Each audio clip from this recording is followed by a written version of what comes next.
Hi, welcome to the second video of my Proof by Induction integration series. In this video, we're going to prove a formula for the integral between 0 and pi of sine to the power of nx. Now, you can derive this formula using kind of a similar process to what we're going to do in the induction. We're going to find an iterative sequence, and from that sequence, you can find this formula in terms of a product function. In this video, we're not going to go through that. Instead, we're going to actually prove it. Because sometimes it can be quite hard to see where a formula comes from and what a formula is going to be. Instead, we just want to know that this is the formula. We want to know this is the correct formula, and that's what we're going to focus on in this video. So let's get straight cracking into it. Let's do the base case. So the base case is I2. According to our formula, this is the product from n over 2, which is going to be 1, m equals 1, and then we're going to have 2m minus 1 over 2m times pi. Well, this product, when we put 1 in, we're just going to get a half pi, or in other words, pi on 2. Now, let's actually have a go at calculating this integral. So we're doing the integral from 0 to pi of sine squared x. This is our same as our I2. Well, that's equal to, using the double angle formula for cos 2x, this is equal to 1 minus cos 2x over 2 dx. This is the same as x over 2 minus sine 2x over 4 between 0 and pi. So I've kind of rushed this integral. I haven't really shown you where it comes from in depth, but hopefully if you're looking at this topic, this is something you're confident on. If not, have a look at some of my videos on integration. Now, plugging in the pi and the 0 into this term, we're just going to get 0 out. Putting in the pi into this term, we'll get a pi on 2. And putting in the 0, we're going to get a 0 out. So the only time we don't get a 0 is when we put pi into the x over 2. So this is just going to be pi over 2. So we do, in fact, get their equal. So we get that it's true for base case. Now, as always, with all induction methods that we've seen, we're going to assume that it's true for n equals k. So assume true for n equals k, i.e. the integral from 0 to pi of sine kx dx is equal to the product from m equals 1 to k over 2 of 2m minus 1 over 2m multiplied by pi. So just replacing k with n in this formula on top here. Next, we're going to do our consideration. So we're going to consider n equals k plus 2. So again, we're only dealing with the even numbers, so we need to skip the odds. So our consideration is plus 2 instead of plus 1. So consider n equals k plus 2. So I of k plus 2 is equal to the integral from 0 to pi of sine to the k plus 2 x dx. Now this is a very difficult one to do. Previously in the last video, we saw that we needed to really do parts. That is true. We do need to do parts, but there's nothing we can do parts on because we don't know what to integrate. So we've got sine to the k plus 2x, but what can we integrate? Well, we could do something similar to the Lund trick and integrate a 1. So we say there's a 1 here, integrate a 1 and differentiate the sine part. But then we're going to introduce a cos. It doesn't really help us anyhow. So what we're going to do is we're going to do the following trick. This is going to be true for all sort of integrals that are similar to this form. We're going to rewrite it as sine squared x, sine to the kx dx. We're then going to replace sine squared with 1 minus cos squared. So we're going to have sine to the kx dx.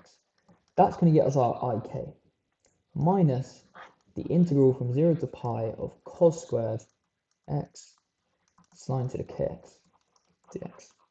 Now, I'd say there's a good logical reason for doing this, but to be honest, unless you've done it before, there's not a good logical reason for doing this trick. But what we're going to see is actually this makes everything kind of fall apart. So this here is just ik. And, well, looking at the other integral, this is cos x. Well, cos x can be differentiated quite easily. We want something that integrates quite easily. That's the whole point of doing this identity. And the thing that integrates quite easy, which I'm going to select as my dv, is cos x sine to the kx. So we're going to have u as our cos x. We're going to have dv as our cos x sine to the kx. That means v is going to be 1 over k plus 1 sine to the k plus 1x. And we're going to have du as minus sine x. So a really hard to spot trick, but once you've seen it once, you can kind of repeat this for most questions like this, whether it be cos tn, for odds or for evens, etc. Lots more flexibility. So now let's do the parts on this. So we've got diagonal is already integrated. So minus cos x over k plus 1 sine to the k plus 1 x between 0 and pi.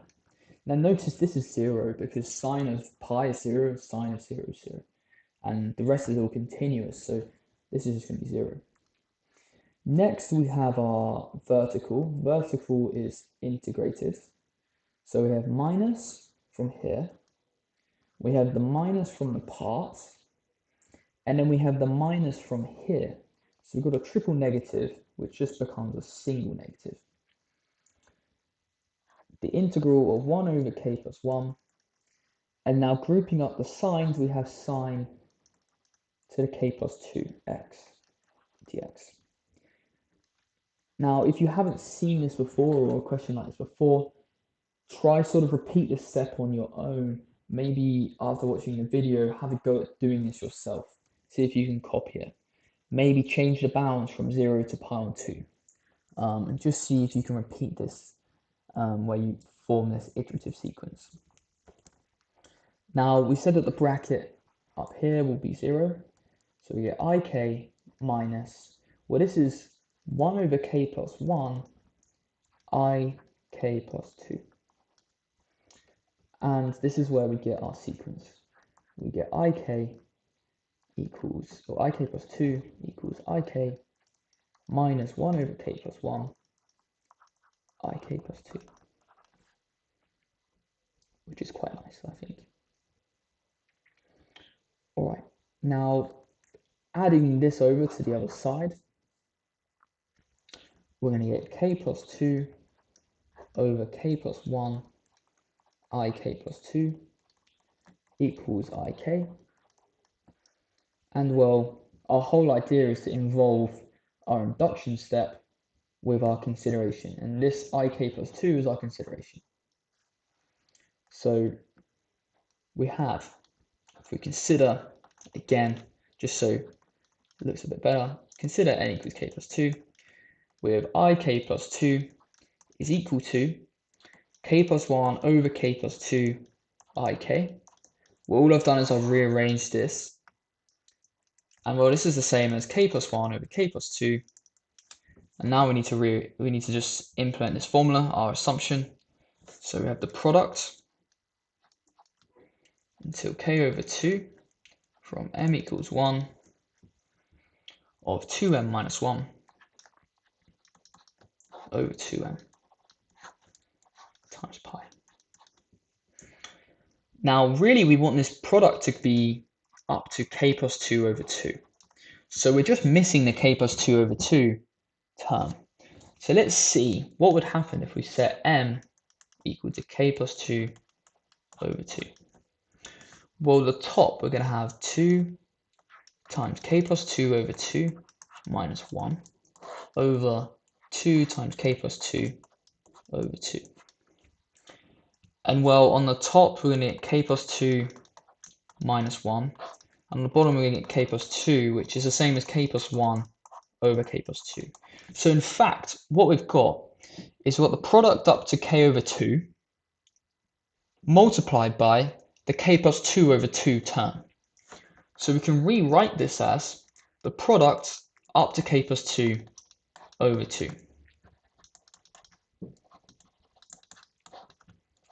Like this, and we're done. So we've proved this formula for sine to the n. So as true, blah blah blah blah, as true for n equals k plus 2, when true for n equals k, and true for base case n equals 2. By mathematical induction, it must be true for all even n greater than or equal to 2. And then we're done.